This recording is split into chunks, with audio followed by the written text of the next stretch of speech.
On y va. Bonjour à tous mes abonnés, aux frères et sœurs et aux amis. Je vous embrasse tous, soyez tous bénis. Voilà. Merde, c'est Christiane qu'elle s'appelle ou je sais plus. Ouais, enfin, il y en a plusieurs que j'aime bien, mais que j'aime beaucoup. Mais j'ai un trou de mémoire, j'aurais dû le noter. Oui, enfin bref, la dernière personne avec qui j'ai écrit, elle m'a peut-être pas encore lu. Parce que j'ai écrit un texte qui fait 1 kilomètre de long.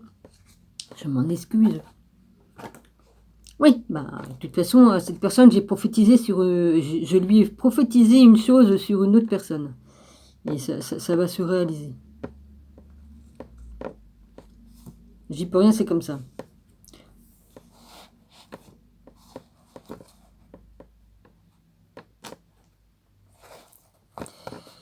Malheureusement, des fois, comme tu as des amis, tu peux pas aller leur dire ceci ou cela, parce que soit que tu lui dis, la personne se met en colère et te jette comme une merde,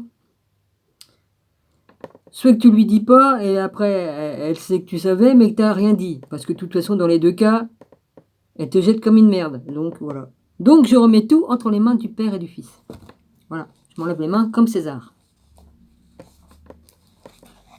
Surtout cette personne-là, elle s'est refroidie un peu envers ma personne. Donc là, je dis pas non ni quoi qu'est-ce. Mais elle s'est refroidie.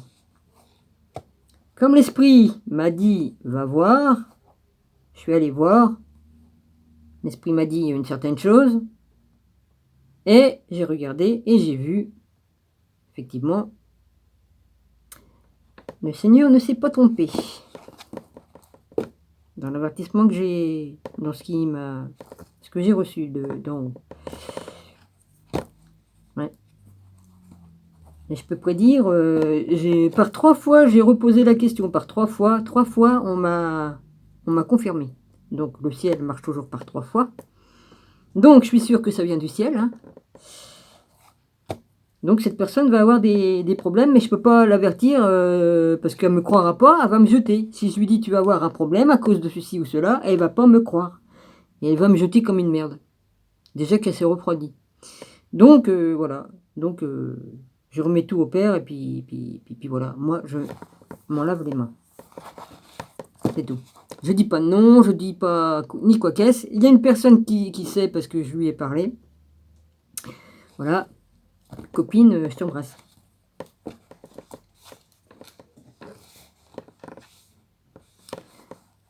Et j'ai dit de grandes vérités. Et ça va se faire. C'est comme ça. C'est pas pratique hein, quand même. Hein. Comme t'aimes bien quelqu'un, malgré tout, t'y peux pas. On peut pas aller outre à son destin. C'est comme ça. Ouais. Elle a un voile devant les yeux qui lui cache certaines vérités.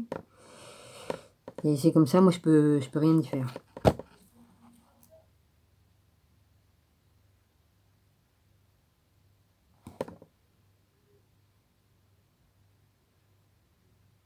Hein? Non, j'ai entendu le voisin dire un truc là.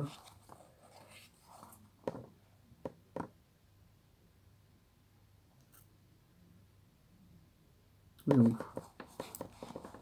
Ma cour, c'est une vraie poubelle. Il y a les masques, les muselières qui traînent dedans, il y a tout ce que tu veux bien. Ça commence à bien faire. Ben quoi? Les gens, ils sont censés de se dire que c'est un truc très virulent et ils jettent ça n'importe où. Ben oui, hein, dans leur tête, est-ce qu'ils pensent? Il y en a, ils ont tellement peur qu'ils osent même pas respirer. Bon, je les critique pas, mais qu'ils jettent pas leur merde dans ma cour. Il y a des trucs pour les mettre, les muselières.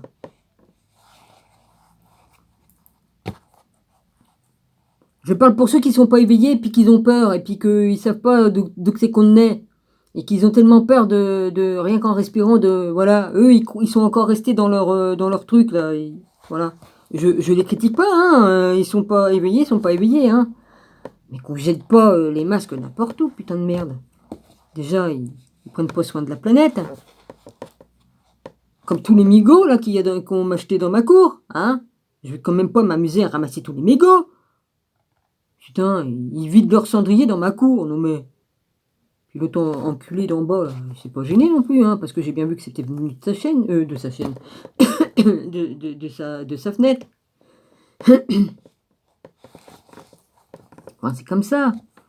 Mais les gens, aucun respect. Voilà, aucun.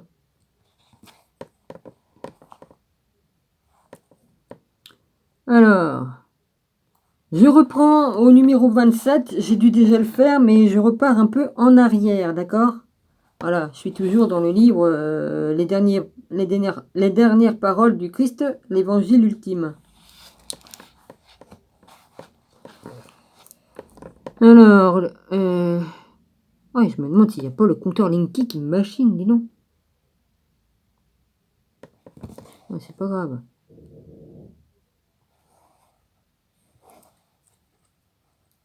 Enfin, c'est pas grave. Si, c'est grave. Ils savent très bien qu'est-ce qu'ils font avec leur merde. Alors, le destin dédaigné, numéro 27. Un homme donna un grand festin et invita beaucoup de gens. À l'heure du festin, il envoya un serviteur aux invités pour leur dire « Venez, le repas est prêt ». Alors tous s'excusèrent soudain. Le premier, « J'ai acheté un champ et je dois absolument y aller pour le visiter. »« Ah ouais. »« Excuse-moi s'il te plaît. » Un autre dit, « J'ai acheté 5 paires de bœufs et je vais à l'instant les examiner. Excuse-moi s'il te plaît. » Un autre encore dit, « Je me suis marié et je ne peux donc pas venir. » Ah, parce qu'il s'est marié, il ne peut pas venir. Tu parles d'une excuse. Le serveur revint et fit son rapport au Seigneur. Alors celui-ci se mit en colère et dit à son serviteur, « Sors tout de suite dans la rue et les ruelles de la ville et invite les pauvres et les handicapés. » Quand le serviteur annonça, « Seigneur, j'ai fait ce que tu as commandé, mais il y a encore de la place. » Le Seigneur dit, « Alors, sors sur les grandes routes et ramène qui tu rencontreras pour que ma maison soit pleine. » Alors, c'est dans Matthieu 18, 23-35, source Matthieu 22,1-14, point virgule, Luc 14,16-24, point virgule, Thessaloniciens 64,1-12, source Q. Thomas. Bon, Q, c'est une référence que le monsieur il met dans son livre, Q1, Q2. C'est une référence qu'il y a dans le livre pour s'y retrouver dans les recherches qu'il a fait. Hein, voilà. Alors maintenant, j'en suis au 28.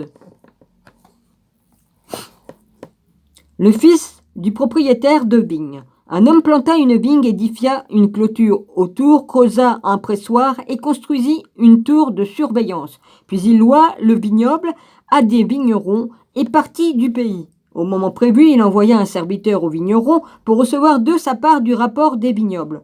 Mais eux saisirent le serviteur, le frappèrent et le renvoyèrent les mains vides. Il envoya encore beaucoup de serviteurs. Ils frappèrent les uns, tuèrent les autres. Il y en avait encore un, son fils aimé. Il l'envoya en dernier chez eux. Il se disait, « Ils respecteront mon fils. » Mais ces vignerons se dirent l'un à l'autre, « Celui-ci est l'héritier, allons, tuons-le, et l'héritage sera à nous. » Et ils le saisirent, le tuèrent et jetèrent son cadavre hors du vignoble. Maintenant, que va faire le maître du vignoble? Il va venir et anéantir les vignerons et donner le vignoble à d'autres. Ils comprirent très bien la parabole et s'en allèrent, mais à partir de là, ils cherchèrent à s'emparer de lui, mais ils craignaient la foule du peuple.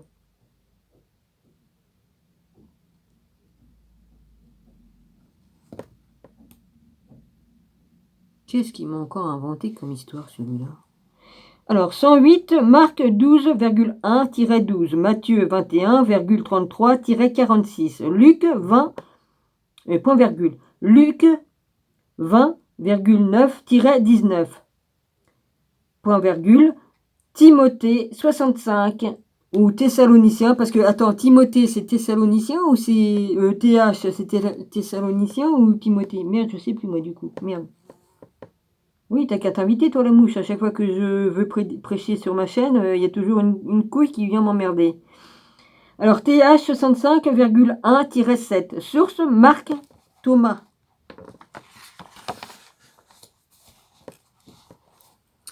29. Les travailleurs dans la vigne. Il en va avec le royaume de Dieu comme avec le maître d'un bien qui a recruté tôt le matin de travailleurs pour sa vigne. Après avoir convenu avec eux d'un salaire journalier d'un denier, il les envoya dans sa vigne. Quand, dans la matinée, vers 9 heures, il vit d'autres hommes sans travail debout sur le marché, il leur dit « Allez dans ma vigne, je vous donnerai ce qui est juste. » Et ils allèrent dans la vigne. À midi et vers 3 heures de l'après-midi, le maître du bien refit la même chose. Quand vers 5 heures de l'après-midi, il vit encore des hommes sans travail se tenir ici et là, et quand il leur demanda « Pourquoi restez-vous ici toute la journée sans rien faire ?» Ils lui répondirent « Personne ne nous a donné de travail. » Alors il leur dit « Allez dans ma vigne. » Quand le soir fut venu, le maître dit à son régisseur « Appelle les travailleurs et paye-leur salaire. Commence par les derniers et paye les premiers en dernier. » Ainsi, les travailleurs de la dernière heure vinrent les premiers et reçurent chacun un denier. Quand les premiers arrivèrent, ils étaient convaincus de recevoir plus. Mais eux aussi ne reçurent chacun qu'un denier. Alors ils s'emportèrent contre le maître et dirent « Ceux qui sont venus en dernier n'ont travaillé qu'une heure, et tu les as mis en même niveau que nous. Et nous avons supporté le fardeau du jour entier de la chaleur. » Alors le maître dit à l'un d'entre eux « Ainsi, je ne suis pas injuste avec toi. N'as-tu pas convenu d'un denier avec moi? Mais je veux donner au dernier autant qu'à toi. Es-tu mal disposé envers moi parce que je suis bon ?»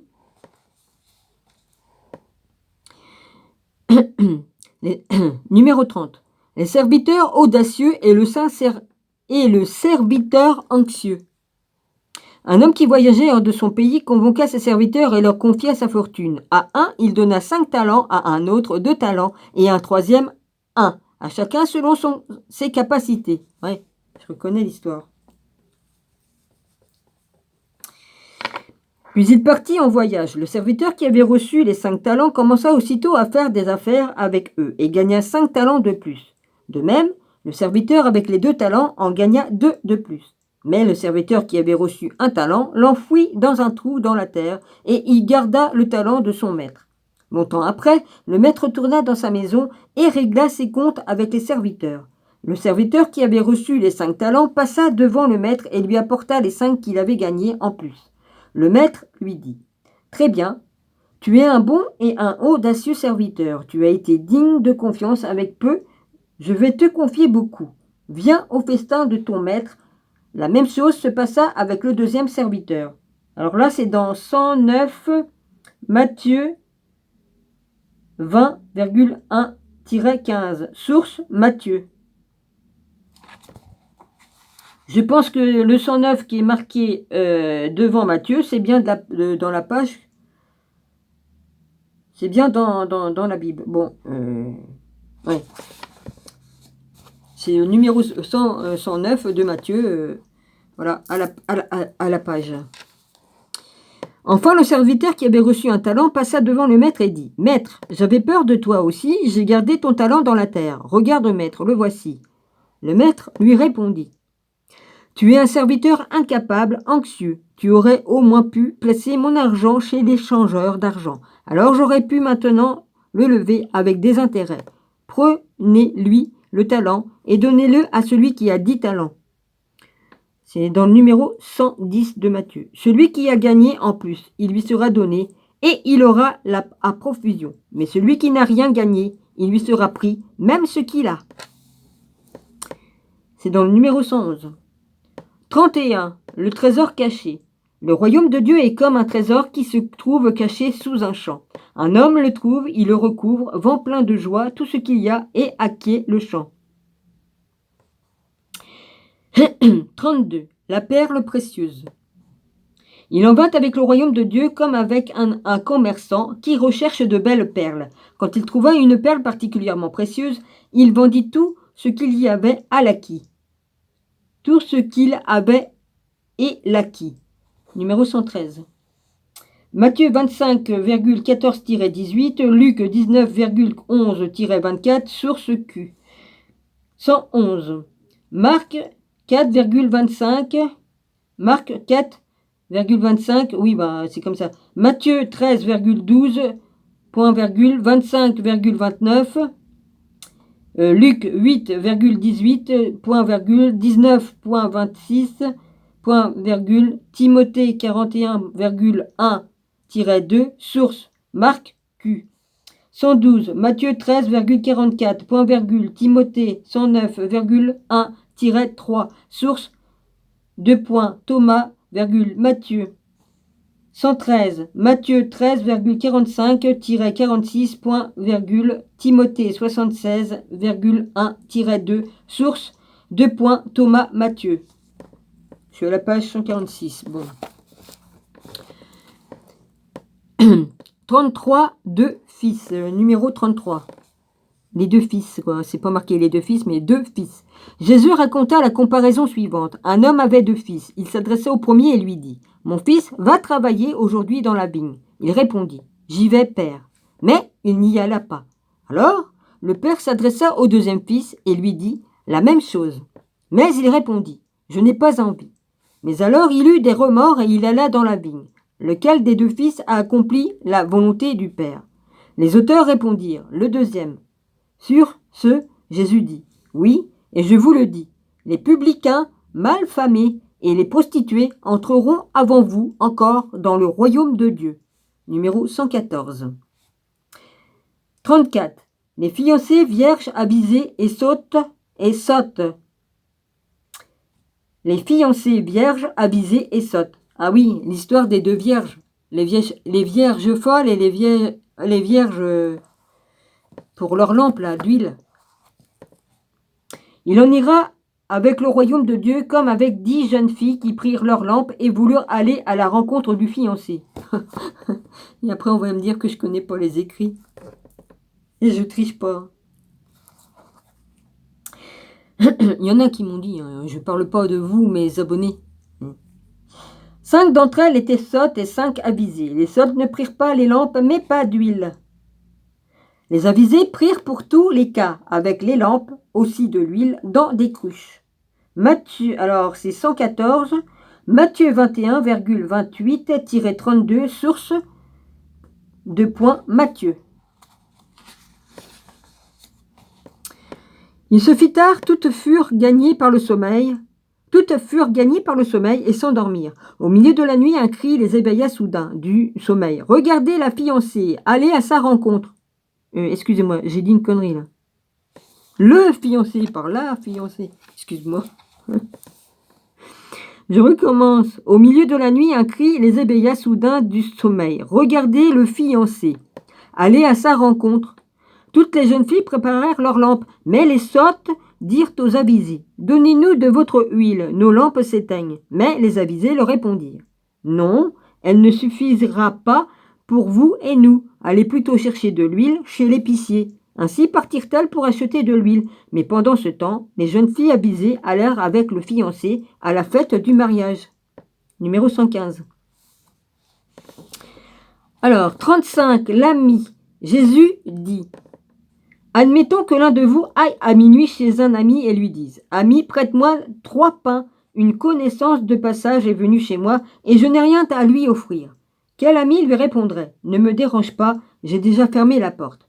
Mes enfants et moi-même sommes déjà au lit et je ne peux pas me lever et te donner quelque chose. » Il ne peut pas se lever, bon non, quelle excuse. Enfin bon, il faut bien que Jésus il explique une parabole. Hein. Et si l'ami n'a pas l'intention de se lever et de lui donner ce dont il a besoin simplement parce qu'il est son ami, l'importunité déjà le fera se lever et lui donner ce dont il a. Alors c'est dans 115, Matthieu 25,1-13. Après c'est CF, point virgule CF, point, Luc 13,25. Source, 2 points, Matthieu. Pour ceux à qui ça intéresse de lire dans leur Bible. C'est pour ça que je fais comme ça. Alors, besoin 116, 2. Dieu devrait-il pas aider ceux qui crient vers lui, jour et nuit. 117, avec un accent de circonflexe. 36. Le juge et la veuve. Jésus dit, il y avait dans une ville une juge, ah oui, la fameuse veuve qui avait vraiment rien, mais elle a donné la seule pièce qu'elle avait, ou les 2 pièces qu'elle avait, pas plus. Allons-y. Il y avait dans une ville un juge impie et brutal. Une veuve allait sans cesse chez lui et disait « Donne-moi raison contre mon adversaire ». Pendant longtemps, il ne voulut pas. Mais alors il se dit « Je ne me soucie ni de Dieu ni des hommes, mais cette veuve vient sans cesse et me casse les oreilles. » Pour pas dire autre chose. C'est quoi ça? Oh, Domi! Ah oui, je peux pas.